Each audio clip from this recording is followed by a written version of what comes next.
Today, Precarious plays Deus Ex, Human Revolution. What is this? Oh, it's just a pallet. It's just a pallet of steel. Yeah. Although, look up. What is... I swear I saw something flapping around like a penguin. But I am getting a little tired. No, it's there. No, it's there. It's real. What the heck? Is it a penguin? No, it's not a penguin. Okay, well, look, it's cold out here. I don't know. I feel like this would be Everyone knows that Arctic geoengineering platforms, that's the penguin's natural habitat. Look, I know this is not a safe place for penguins, but I mean, like, when you can bore a hole in the middle of the ocean, I mean, why can't, like, maybe somebody augmented some penguins, okay? It was incredibly penguin-like. Look at him. Just look at him. Look at him. He's penguin-like. From a distance. Look, you're not saying anything to validate my mistaking that shape and that flap for a penguin. I know that it was in the wrong environment, but you're being very quiet on this subject. I strongly disagree.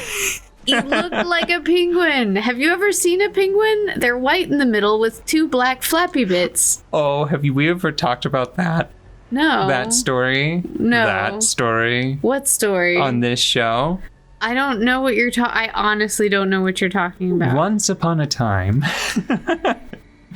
Audette told me a very funny joke. Oh, no, we can't tell that story. Why? We can't ever tell that story. Why? Because then we will be done with all the stories. No, there are other stories, and it's a good one. Okay. So once upon a time, Audette told me a very funny joke. No, not funny.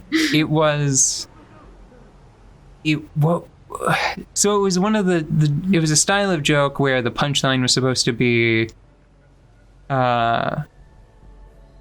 surprising in how unfunny it was. Yeah. It was like a dad joke. It was like a dad level joke, but even less funny. Yeah, it was like...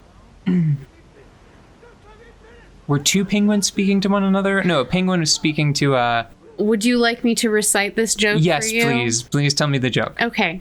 So here's the joke and the accompanying punchline, which I have to tell you it's a punchline because of how unfortunate this joke is, because it may not feel like a punchline. So there are two penguins who are standing on an ice floe. Hold on, just to interrupt. You're telling the original. Okay, all right. The original version of the joke Got that it. I heard so many times as a youngster. So there are two penguins, and they are standing on an ice floe in the middle of the water. It's cold out, and it is a very desolate landscape. And one penguin looks over to the other penguin, and he says to his friend on the ice floe, "You look as if you might be wearing a tuxedo." And then his buddy says, "Who says I'm not?" End joke. Okay, so this is the original recipe of this joke. And it is my worst joke. And I collect bad jokes. Like, for example...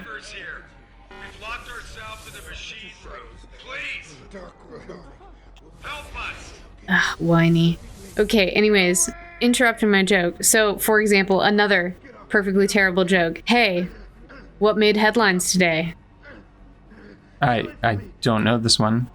Corduroy pillowcases. Oh, terrible.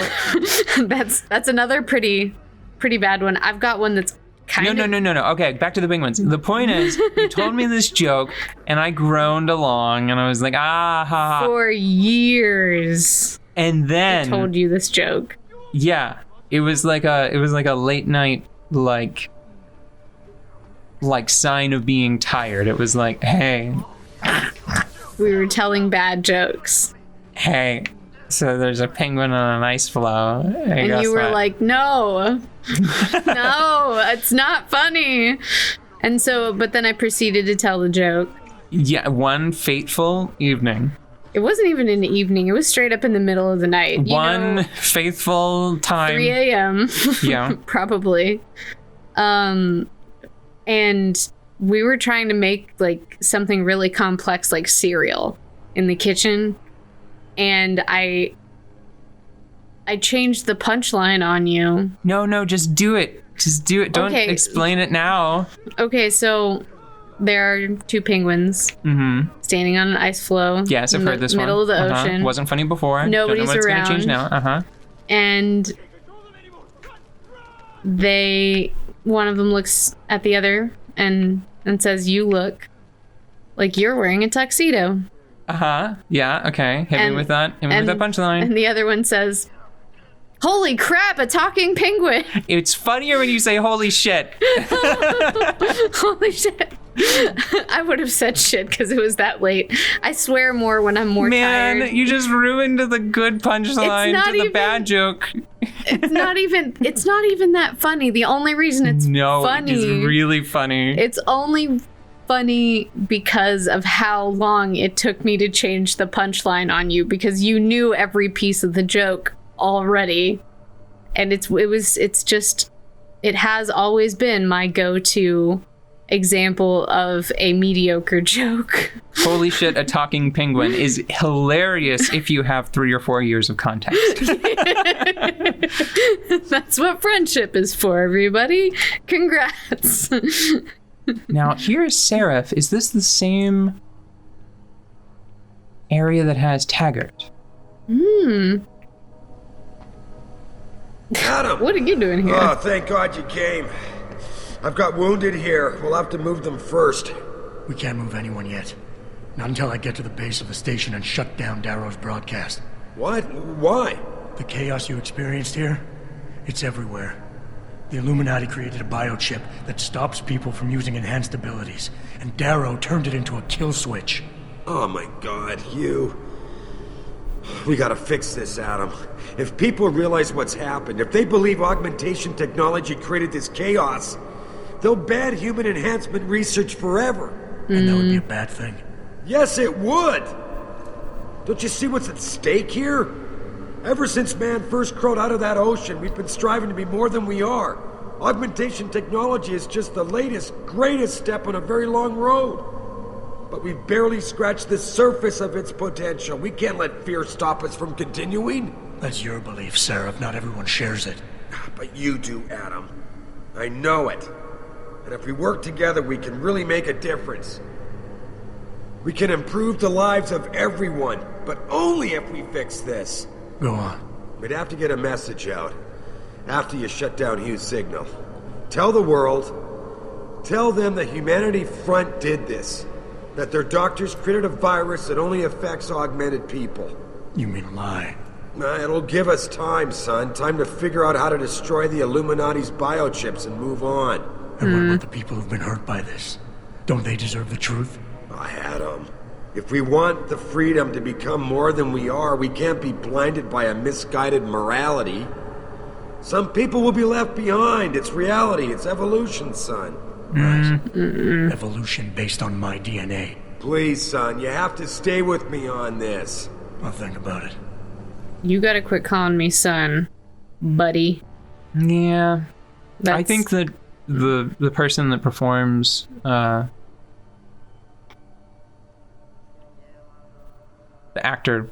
voice actor for David Seraph is very charismatic and brings a lot of likability, a lot of trustworthiness to the character. Yeah. Does that relate to what you were about to say at all? Somewhat. I don't like that plan at all. And if we've learned anything in this game, is that people will find out if we lie to them, and then it'll be worse, not better. Will they find out? Oh, I What think makes you so. think? What makes you think they would find out? Because this game is a big pile of leaked information, all of it. But who was doing the leaking? Look, it is very comfortable to assume that one side would be more capable than another, but I feel like you could play a game that was entirely on the other side of this and have the same like resources and sneakiness, just in a different way. Like kind of like how there's a major sort of plot point in Metal Gear Solid 5 where you learn of the sort of stealth operative that is retroactively is sort of, I don't want to say like retconned, because the point of the character is that he was good at his job and he was following Big Boss around, cleaning things up after him. Mm-hmm. That's the point of the character. Was his name really just Skullface? Mm. There was a character that I believe was just named Skullface, and he was supposed to be like the fixer that was secretly assigned to Big Boss, mm-hmm. and was following in his wake, cleaning up his the aftermath of his missions. Yeah. So something like that, where there's another agent that's comparable to Jensen, and they just never know about one another because they're both good at their jobs. Yeah, I really think that this world, with all its architecture and all of its story and all of its stuff, I feel like there's another team coming in behind you trying to do the opposite. And the only reason that Jensen gets to do what he gets to do is because we're playing him right now. You know? I see that. Yeah, that makes sense. So I don't think that Seraph's plan would work, basically. Well, you do need to consider it, because so we're about to come upon a difficult subject. How many of these do I actually have left? 7. Okay. Also, I don't want it, because screw hacking. Even when it comes to crazy panic-inducing, like, we can't get that much more panicked than this. Mm-hmm. And I think that the only way out is through for these issues that are cropping up from this science. Mm-hmm. I think that could have been done better. Could have been done maybe without the slaughtering of a bunch of people. But it's important that people understand what they're signing up for when it comes to this technology. You know, and I don't think that this will get rid of augmentation. I think it might slow it down, but slow it down appropriately in the very long run. Yeah, you know, I mean, people will find out about this. Whenever I think about this scenario, I think about how attempts to reduce the number of nuclear devices in reality, mm-hmm. how that has not worked yet, mm-hmm. in on a grand enough scale. Yeah.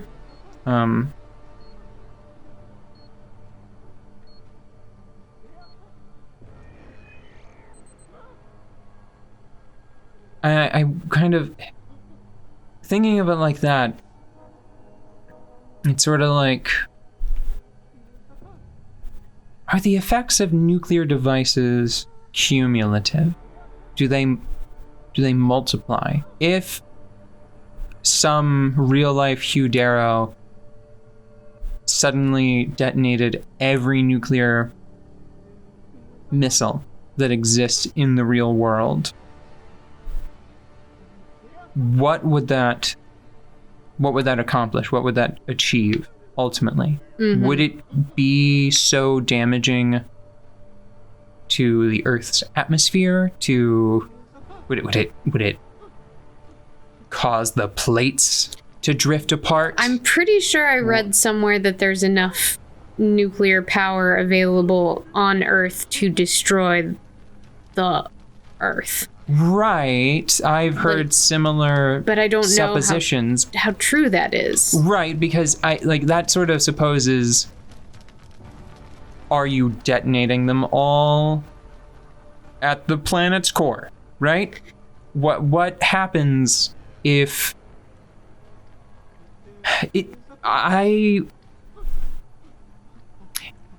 from what I understand, detonating two explosive devices adjacent to one another,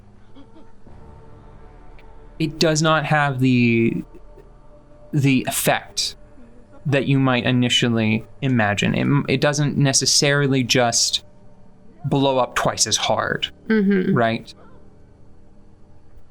Because they're competing forces.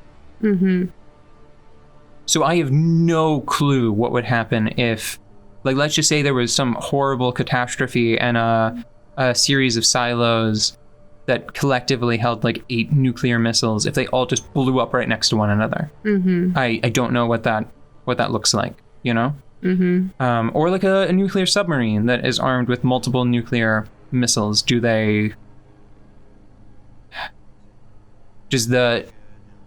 Is a radiation cloud that was spawned from 8 missiles, that seems like it ought to be worse than one that's just spawned from one, but does it linger longer? Does it spread out over a wider area? Is one missile's worth of a radiation, is it just as bad as 2 in the same spot? Right. I mean, it's like, one is already at a level that you can't tolerate, so it doesn't matter if it's 50, you know? Sure, blow up 50 nuclear devices in one spot. I've gotten way off topic thinking about this now. The point is that I don't remember the point I was trying to make. We were talking about the catastrophic effects of setting off everybody's brains to go all crazy. All at once, at once, which, like, I think you could have maybe announced that malware in a more subtle way. Like, maybe it makes everybody go to sleep for 5 minutes. You know what? That would have been a much better... Very scary and catastrophic for anybody driving. Like, it would still be really bad. There would still have been some fatalities. I think that is an excellent point. I think that would still have been very destructive and scary. Yeah. I think it would have inspired change, but it would not have been nearly as lethal. That's an excellent point. Or like, just display a message on the HUD that says, "You've been hacked." I don't think that would be enough. Well, maybe not enough for, like, the level of global change necessary to provide the regulation necessary to, like, calm this stuff down. To try to make sense of what I was saying. Yeah.